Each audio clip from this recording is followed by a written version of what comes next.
Hi, ceramics.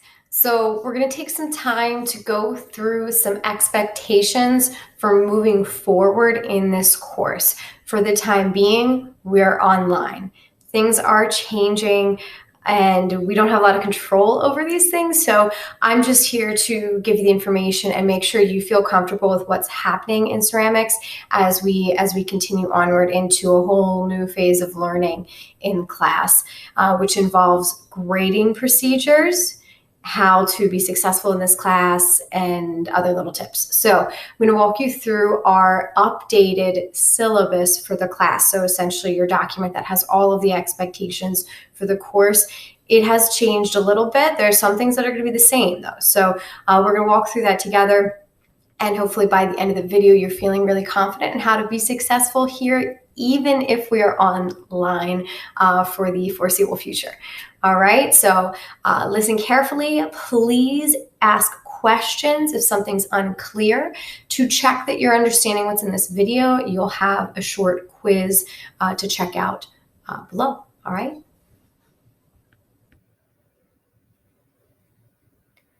The syllabus document that we're looking over in this video is for 9th grade ceramics, and this is our distance learning expectations for the class. Something that really hasn't changed is what this course is all about. Our course description from the course booklet in the district describes this whole class as a beginner's level course focused on hand building methods of clay construction, including pinch, slab, and coil. The significance of clay's impact on human historical developments in both ancient and contemporary primitive cultures is discussed, while a variety of topics and experiences will provide students with a foundation for further in-depth coursework in ceramics. Something interesting about the way this course is worded and is designed at a district level is that technically we don't need to work with clay. Now, this doesn't make me really happy to say, but with the uncertainty around the school year, there's a possibility that we don't get to work with more water-based clay. I'm going to try to come up with as many alternatives as I can to get you guys working hands-on, but we do have to face the reality that this class is about ceramics. But if we have to make sacrifices in actually working with the material, it technically still gets you credit for this course.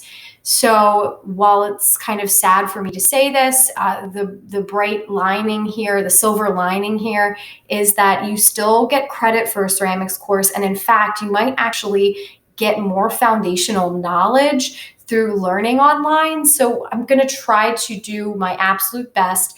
I want you guys to try to do the same as we work through this. Again, I'm going to try to provide as many hands-on opportunities as I can, but the overall course, the information that you're learning, it still sets you up for future ceramics classes and just building a great knowledge base for you in this type of material.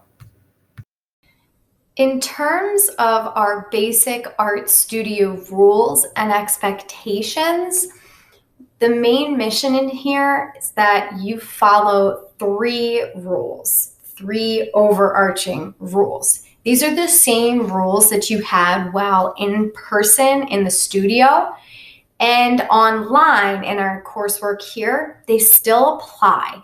So to reiterate those rules for you, first off, you need to follow directions. This applies to digital assignments. If you're being asked to do something, you want to follow your directions carefully to make sure you're really understanding the concepts and you're getting ready to move forward.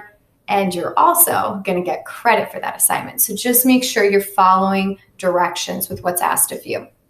My next rule is respect all. So that second rule. When I say respect all, that means not just materials, but also people. You need to remember that when interacting online or with family members who might be in your workspace at home while you're, taking part in this class, you've got to be respectful. Also, just being respectful of your family's belongings. you've got to remember that you're sharing this space with people that are not in a ceramics class.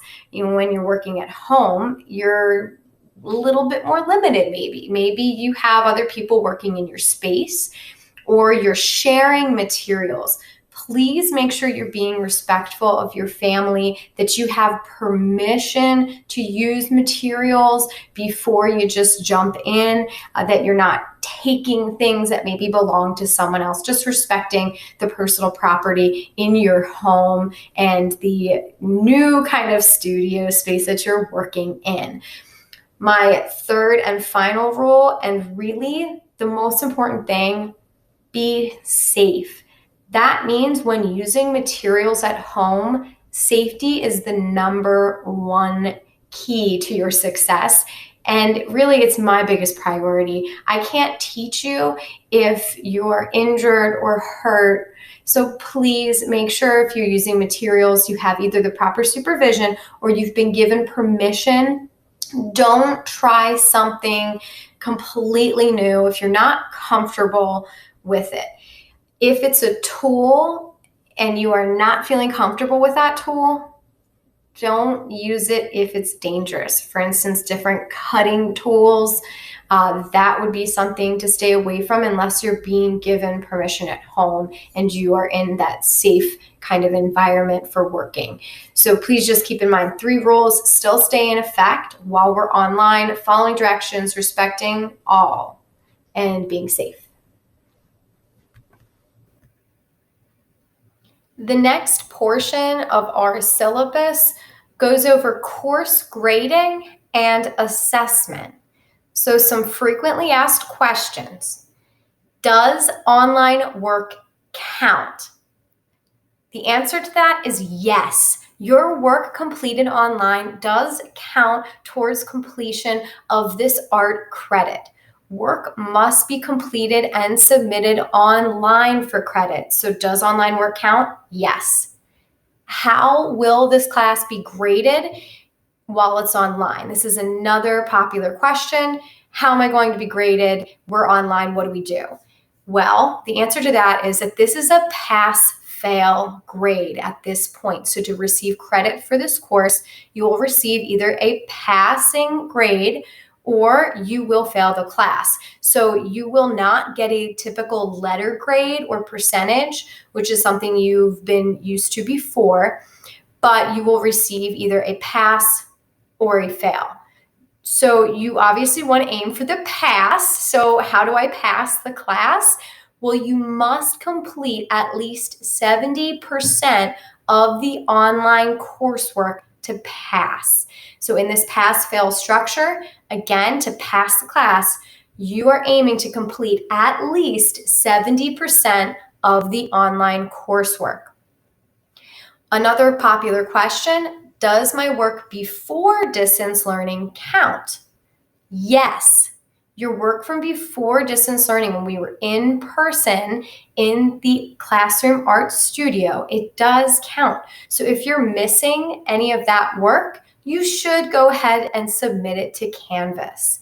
So some frequently asked questions here in this portion of the syllabus. Look them over. Make sure you feel comfortable with this. This next portion of your syllabus outline is very important. It has to do with your assignment deadlines and the policy that we'll take in this course. So this isn't too different from how we've been addressing things in the in-class portion of our class, but now that we're online, I just want to reiterate some of these policies. So first off, missing work. This should be the first thing in your mind. This should be something you think about going back in right away to take care of. So I just want to make sure I'm clear on missing work.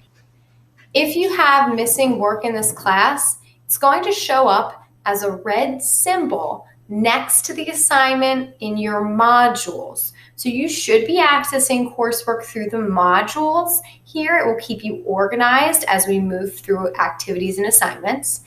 If you have this red minus sign inside of the circle, this indicates that you are missing work. If you're missing work, It's not the end of the world. Just submit the work as soon as you are able. Missing work on Canvas is labeled this way with that red symbol. You can't get credit if you have the assignment missing. Now, once you've submitted any late work, you have an assignment that's no longer missing. That's great. So you've submitted your work, it's just late. Remember that late work is better than no work at all. You will receive credit if the work is submitted and if you've followed the assignment's directions. Just make sure if you're submitting that work late, you've definitely followed your directions 100%. Now, if you do submit late work, just keep in mind that you might not receive the same level of individualized feedback if your work is over a week late. It's going to be difficult for me to go back to hundreds of students that are submitting work a week or more late. That doesn't mean you won't get credit, but that means you'll just be getting your generalized feedback that the class has maybe already gotten. So just keep that in mind in terms of individualized feedback.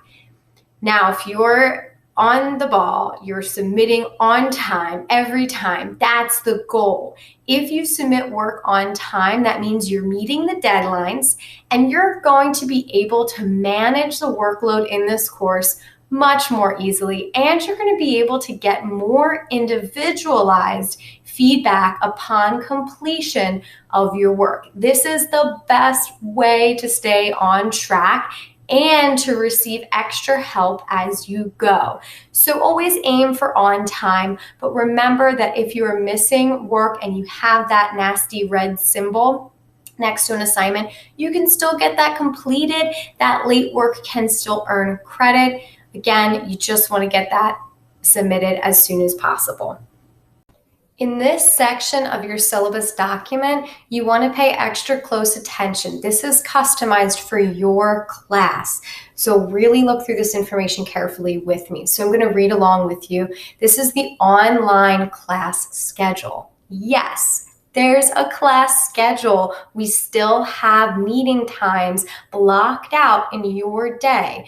So the excuse of, well, science required just way too much work from me this week, or English, I needed to do more work there. That should not apply. We're structuring this time so that just as you would attend class during the school day, you have this time blocked out for you to be working on your artwork.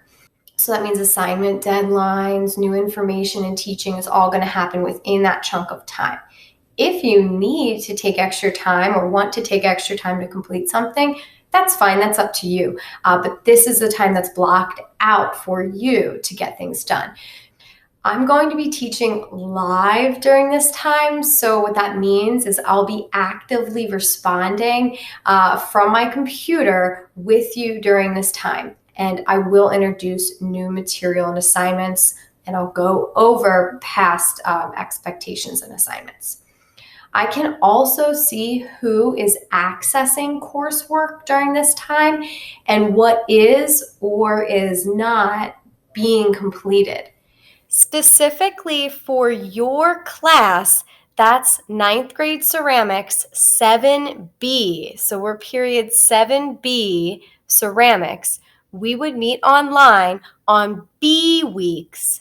That's every other Thursday between 9:30 a.m. and 12 noon. So again, our period 7B has B weeks every other Thursday between 9:30 a.m. and 12 noon. Those are the 2.5 hours blocked into your schedule to work on your ceramics assignments. So I'll be teaching live in that first hour from 9:30 a.m. until 10:30 a.m. I'll be actively responding from my computer to work with you during this hour and introduce new material. Between 10:30 and 12 noon, you'll have that extra hour and a half to continue working independently to complete any assignments that you need to submit. That means you need to show up get your work done, ask questions, and then you will be successful. As another option, if you're feeling confused or you have questions outside of our normal time, we have office hours available for all students in all classes. And that time falls into Thursday's final block. So on Thursday between 12 o'clock and 2 o'clock, you have time to work on material for any of your classes. That means if you need to do something for our course, you can certainly do it during that time as well. It's blocked into your schedule. Your teachers are also available for office hours during that time as well, especially between 12 and 12:30. So take advantage if you need this time. Our mandatory time is highlighted in your schedule. You are expected to show up and be online in our Canvas course through that highlighted time. You might not be working online for that whole time. I hope you're not. There will be physical materials you may take advantage of in your homes, things that you might be working on and building and creating. But that time is there. You should certainly be there to check in and get assignments during that first hour at some point during the live teaching. Arguably, one of the most important things that you need to remember while working through this course online is that if you have a concern, if you need something clarified, if you're unsure of what is being asked of you or how to accomplish a certain assignment, please ask me. Reach out. You have my email address. You can use this address below to contact me at any point. Please just keep in mind if you're sending me messages outside of normal school days or outside of our class period, I might not be able to respond to you right away, but I will respond. So please ask me a question if you have it.